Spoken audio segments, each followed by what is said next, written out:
Assalamualaikum warahmatullahi wabarakatuh. Perkenalkan, saya Fahira Rianti, Prodi S1 Hukum, kelas C1, Angkatan 2023, dengan NPM 3012-3027.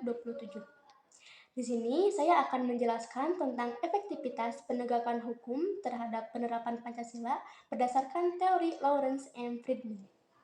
Lawrence M. Friedman merupakan seorang sejarawan hukum yang terkenal secara internasional. Beliau merupakan tokoh terkemuka dalam gerakan hukum dan masyarakat. Ia terkenal karena memperlakukan sejarah hukum sebagai cabang sejarah sosial umum. Profesor Friedman adalah penulis produktif tentang kejahatan dan hukuman. Banyak buku beliau yang telah diterjemahkan ke dalam berbagai bahasa. Lawrence M. Friedman adalah penerima 6 gelar kehormatan hukum dan merupakan anggota American Academy of Arts and Sciences. Beliau adalah profesor hukum di Fakultas Hukum Universitas Washington dan Fakultas Hukum Universitas Saint Louis. Sebelum bergabung dengan Fakultas Hukum Stanford pada tahun 1968. Menurut Friedman, ada 3 unsur utama sistem hukum, yaitu struktur, substansi, dan budaya. Yang pertama, struktur. Struktur adalah menyangkut lembaga-lembaga yang berwenang membuat dan melaksanakan undang-undang, atau lembaga peradilan dan lembaga legislatif. Struktur hukum atau legal struktur merupakan institusionalisasi dari entitas-entitas hukum. Sebagai contoh adalah struktur kekuasaan pengadilan di Indonesia yang terdiri dari pengadilan tingkat 1, pengadilan banding, dan pengadilan tingkat kasasi, jumlah hakim, serta integrated justice system. Selain itu, juga dikenal adanya peradilan umum, peradilan agama, peradilan militer, peradilan tata usaha negara, dan peradilan pajak. Selanjutnya, Friedman menegaskan bahwa hukum memiliki elemen pertama dari sistem hukum, antara lain struktur hukum, tatanan kelembagaan, dan kinerja lembaga.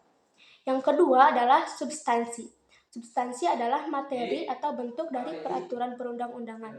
Substansi hukum atau legal substance adalah peraturan atau norma yang merupakan pola perilaku manusia dalam suatu tatanan masyarakat yang berada dalam sistem hukum tersebut. Sebagai contoh, pengemudi yang melebihi batas kecepatan akan dikenakan denda. Selanjutnya, yang ketiga adalah budaya. Budaya adalah sikap orang terhadap hukum dan sistem hukum, yaitu menyangkut kepercayaan akan nilai, pikiran, atau ide dan harapan mereka. Budaya dapat diartikan sebagai suatu cara hidup yang terdapat pada sekelompok manusia, yang telah berkembang dan diturunkan dari generasi ke generasi dari sesepuh kelompok tersebut. Kebudayaan merupakan salah satu faktor yang memengaruhi penegakan hukum. Artinya, bahwa ada ketetapan yang berkaitan dengan suatu hal yang boleh dilakukan dan dilarang.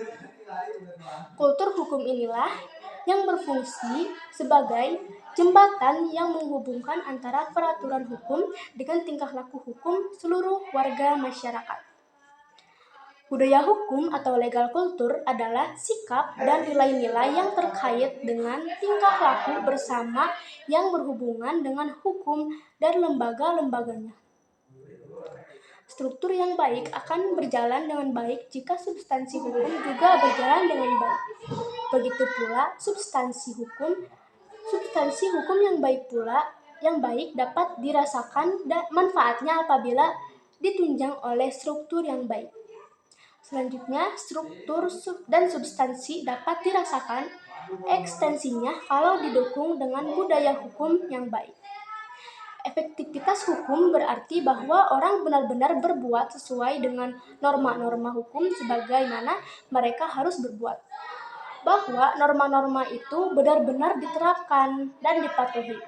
Dengan demikian, hukum akan berperan sangat baik apabila ketiga aspek tersebut dijalankan perannya sesuai dengan fungsinya, sehingga hukum akan berjalan secara serasi dan seimbang sesuai dengan fungsinya.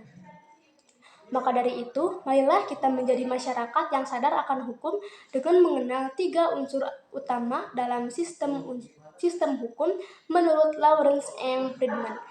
Demikian dari saya. Wassalamualaikum warahmatullahi wabarakatuh.